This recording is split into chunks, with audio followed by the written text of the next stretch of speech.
benn dualité entre ñi nga xam ne voilà très bien donc voilà très bien absolument moo tax su ma ko dee analyser dans les voilà su ma ko doon analyser mën naa wax ni daal peut-être que il y a le PDS boo xam ne il joue la carte de Karim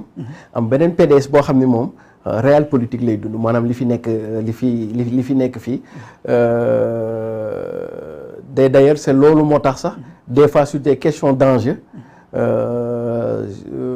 ci affaire principe mën na cee braqué wu te yaakaar naa ni bu doon kii bi du ko kii kon donc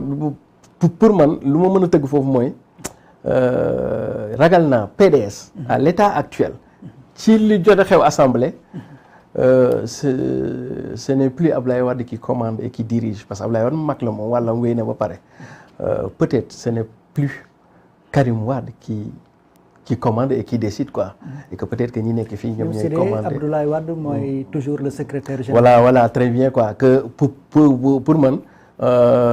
kii nekkatul au cœur de l'initiative parce que mag la wàllam wéy na mais ki ci des mooy Karim sori bi mu fi sori moo tax fi mu toll nii lu bëri mën na koo raw ndax li ñu naan gën a jege. waaw gën a yey mais quoi qu'il en soit désormais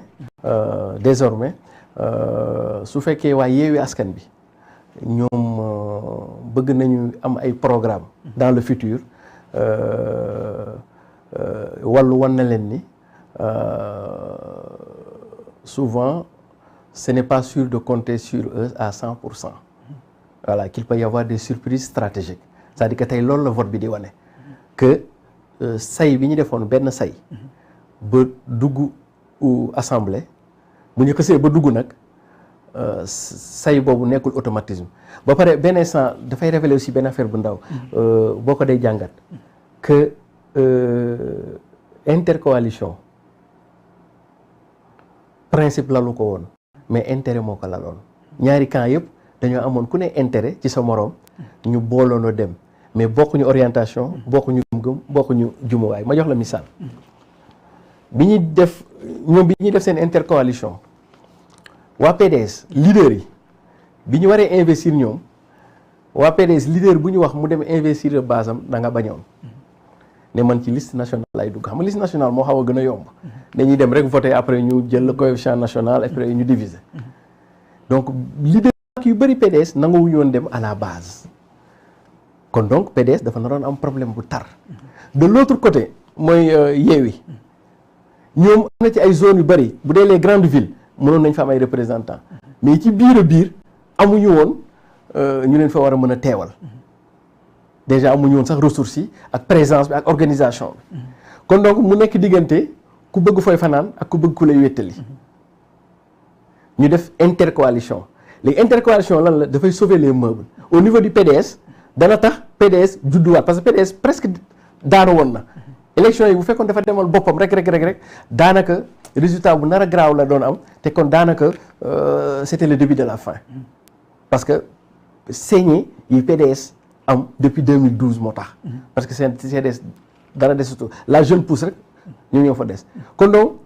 lii nii dafa dundalaat PDS intercoalition wàllu la gën a arrangé en termes de dividende que le kee nag aussi da ko doon permettre wàllu mu mën a étendre ses tentacules ci ay zones yoo xam ni ba léegi nii bu doon intercoalition peut-être que du ko gagné kon donc entre intérêt la woon léegi intérêt boobu nag bu ñu ñëw assemblée vote tey bi dafa wane ni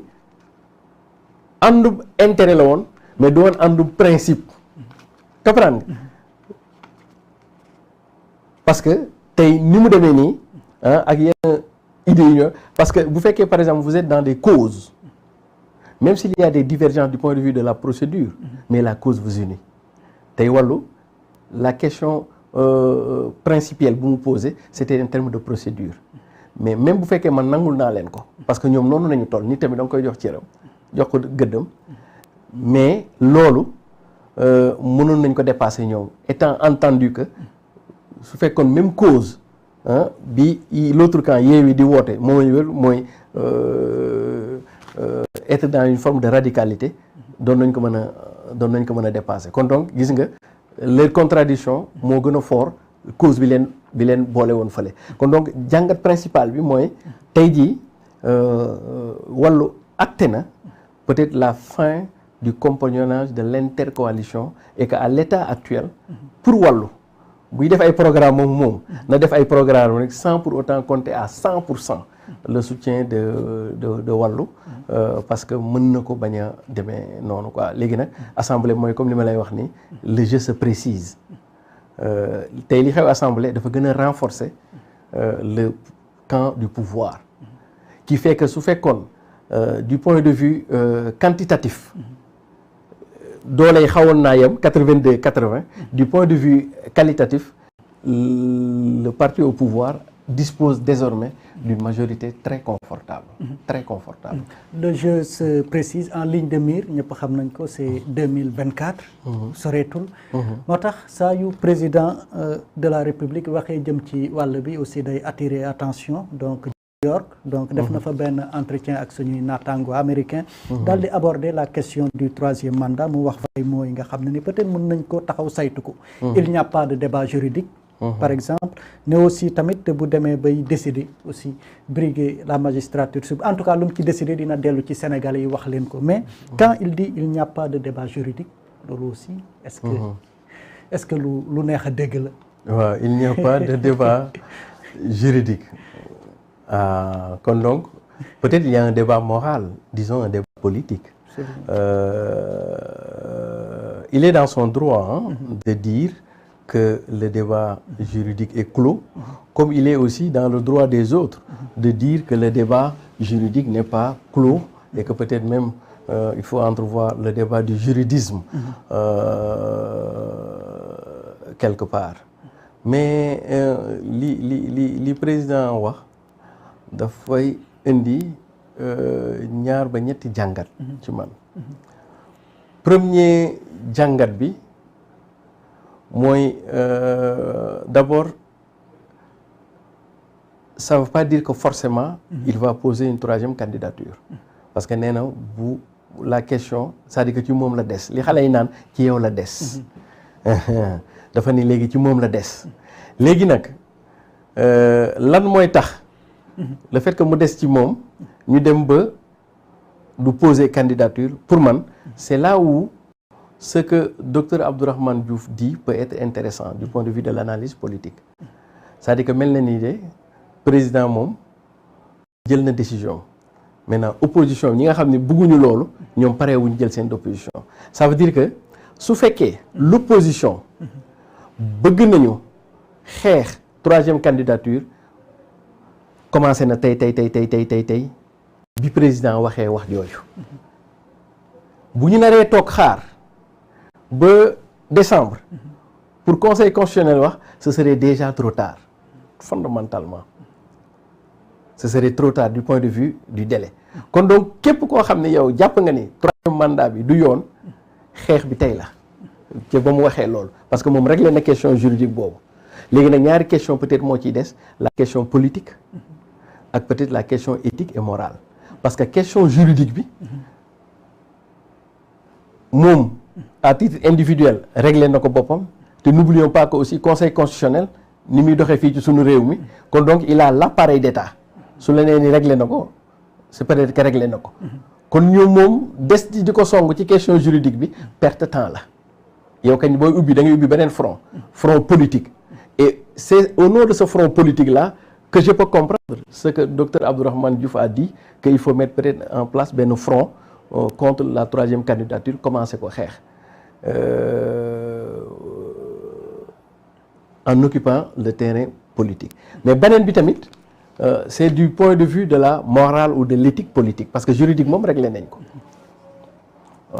ma jàpp ni yoon dafa am lu ko féete kaw malgré que nous sommes dans un état de droit xam nga dañuy wax ne la loi dont notamment la constitution mooy charte ndeyu réew mi moo féete kaw bépp loi ci biir réew mi même si nee nañ les traités internationaux et cetera bu ñu ko ratifié ba pare moo féete kaw constitution mais ci biir réew mi nee nañ constitution moo féete lépp kaw waaye am na lu féete kaw constitution mais du loi mooy jàmm la paix moo féete kaw constitution moo féete kaw la loi loolu moo tax ñuy war a mën a indi la question morale éthique léegi pour man war nañu interroger ou questionner le président de la République sur la question éthique ou morale ça veut dire que quoi tey jii bu ma koy analyser ñëpp ñoo xam ni y a deux cas de figure ci ñu jàpp ni amul ñu woon droit wu def troisième candidature ñu def ko il y a le cas de la Guinée et le cas de la Côte d'Ivoire le cas de la Guinée gis nga fa mujjee waaje ba mu ko forcé jotu koo àggale le cas de la Côte d'Ivoire waaje ba mu ko àggalee ba mu ko forcé mi ngi koy yor di ko dawal mais avec toutes les difficultés possibles c'est-à-dire que tey jii même président de la République su amoon troisième candidature mais ci ban ambiance ak ci ban atmosphère lay gouverner Sénégal de 2024 à 2029 est-ce que du doon après une victoire à la Pyrrhus ci ban climat social la koy diriger premier questionnement yu ñuy def deuxième questionnement mooy du point de vue éthique et moral président Macky Sall waxi démbam da koo dab tey waa kon li ñu fi waxoon yëpp en 2019 kon loolu du woon ñoom lu ñu gëm fondamentalement d'abord première chose kon xeex bañ doon xeex 2012 ba mu am ay nit ñu faatu seen bak nit ñu faatu Mamadou Diop par exemple ak ñeneen kon donc loolu lépp du woon lu ñu gëm kon du woon lu ñu gëm kon donc kon ça veut dire que pour nga am nguur jaral na la nga faat bakkan quoi jaral na nga mobiliser tey damay gis ñuy wax ne Sonko day génne boy yi di dee kon ñoom 2012 booy yi génnoon xam nga ñoom ñoo leen génne woon di xeex troisième mandat kon donc ñoom est-ce que tey jii mën nañoo xas Sonko ci loolu tey su fekkee 2012 ñoom ñoo génne woon boy yi ba boy yi dee ñu am nguur tey su ko keneen defee bëgg nguur est-ce que ñoom war nañ ko mën a xas je suis toujours dans le débat éthique et dans le débat moral kon donc président bi muy voté référendum bi 2016 comme président dafa xamoon ba ci kon dafa xamoon lu ñu xamul mu bañu ci biir xam nga am na ñenn ñuy wax ne su fekkee loolu am na c'est de l'escroquerie politique est-ce que kon c'est du point de vue droit ce qu'on appelle la rétention dolosive c'est-à-dire que yow ñu war a signer benn contrat mais waxoo ma lépp li ci biir te am na élément boo xam ne boo ma ko waxoon mën na am sax tey ji nga may jaay kaas bi mais leeraloo ma kaas bi benn défaut bu mu am boo xam ne tey ji boo ma ko waxoon mën na am sax damay xaj ci njaay mi maanaam kaas bi amul kii bi amul jàppukaay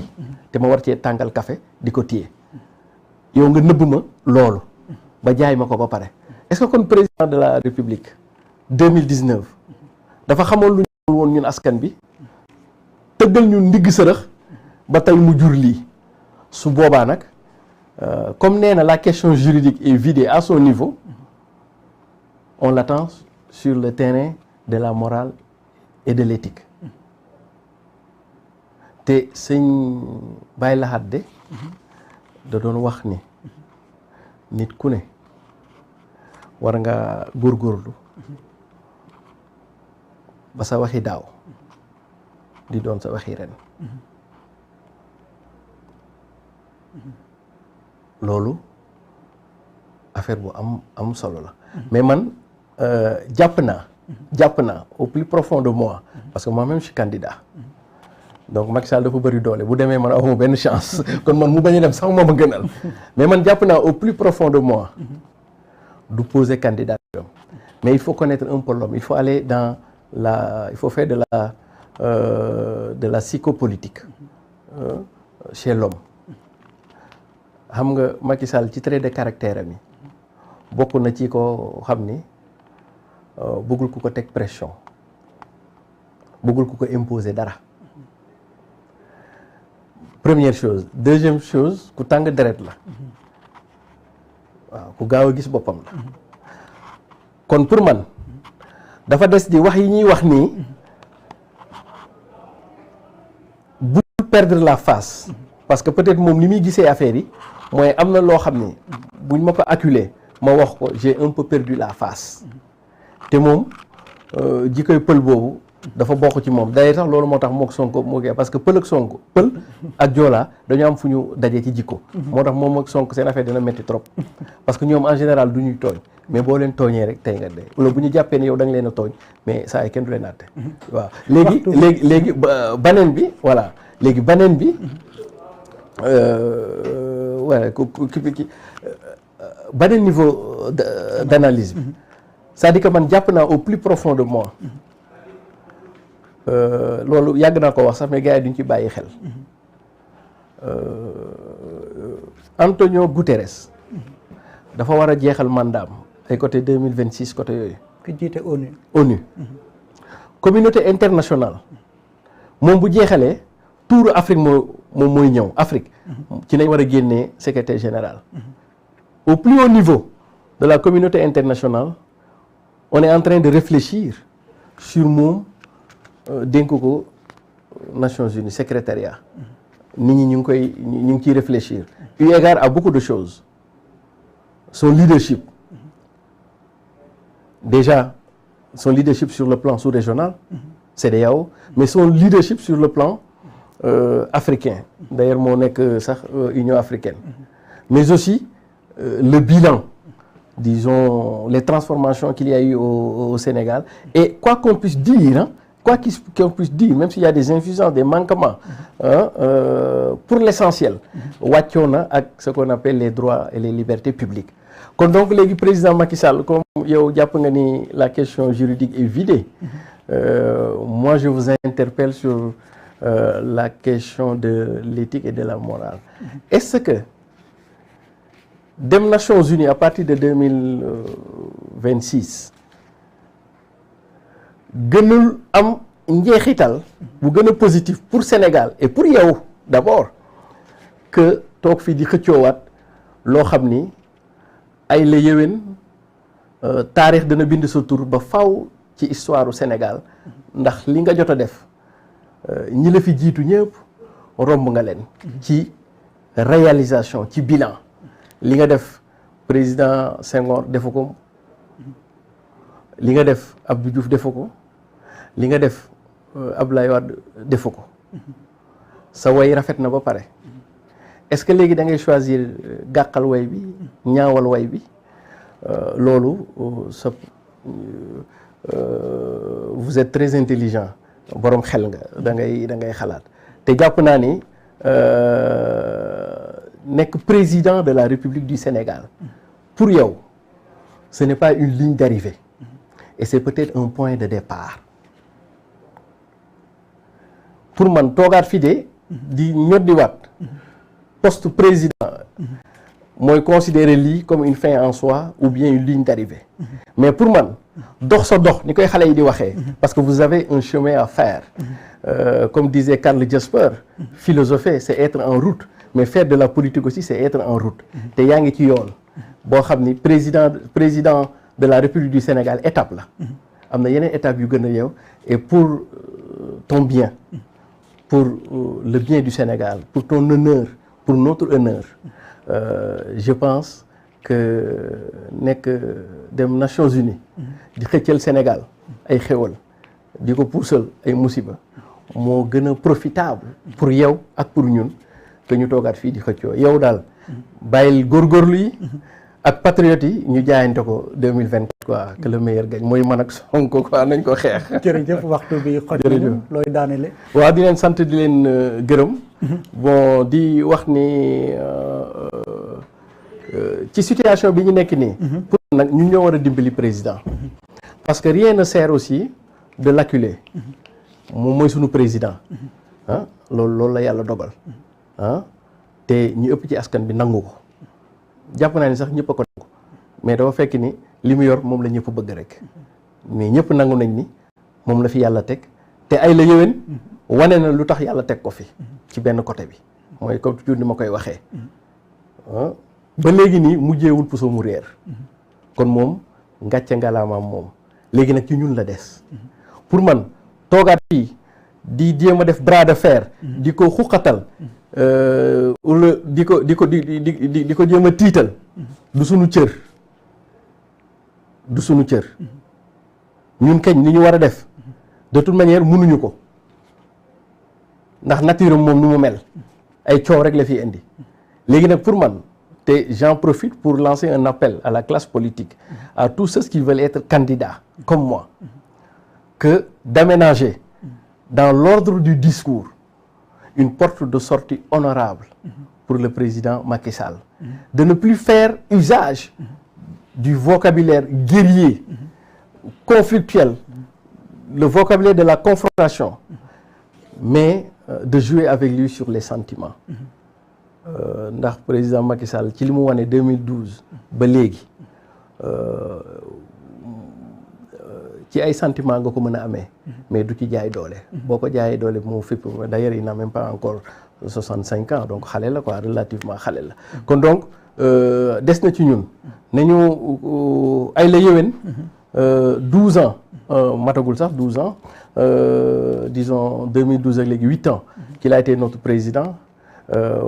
man de à titre personnellement je suis très fier de l'avoir comme président man mi dëkk ci àll bi Fuuta añam si wol fële ma jóge di am chance di wër tuuti Sénégal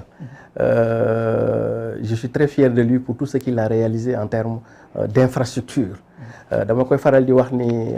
président Macky Sall li mu def Sénégal impact yi dëgg bu fi jógee nañ koy sentir c'est dans 5 ans 10 ans mi ngi mel ni autoroute à péage ba ñu koy def 2006 2007 nit ñu bari dañu doon reetaan est-ce que tey imaginer nga Dakar sans l'autoroute à péage yi ngi doog a xam même chose BRT TER bi ak yeneen infrastructure yëpp du ñu xamagum dëgg impact bi ba fii ak 10 ans 15 ans ñu doog a xam l'œuvre immense qu'a eu à réaliser le président de la République à la tête de ce pays-là ngàcca ngalama jàmbaar nga tey jii su ma neexoon ma ni mission réussie waaye bul yàq xew bi fi ne xew bi rafet na ba pare président bu ko yàq rafet na ba pare xew bi rafet na sénégalais yi nag nañ la gunge waaw nañ la gunge ci gunge yi gën a rafet ndax defal nga ñu lu ñu kenn mësul woon a defal te je pense que jërëjëf kon Siré Sy nga ñu la doon dalal ci suñu émission tour de l'actualité comme nu muy amee jeudi bu ne donc yéen ñu doon seetaan aussi ñu leen di gërëm di leen sant di gërëm aussi ñu nekkoon ci régie bi Thiaw ak Tuuti di leen dikk daje beneen yoon ci beneen jotaay jërë ngeen jëf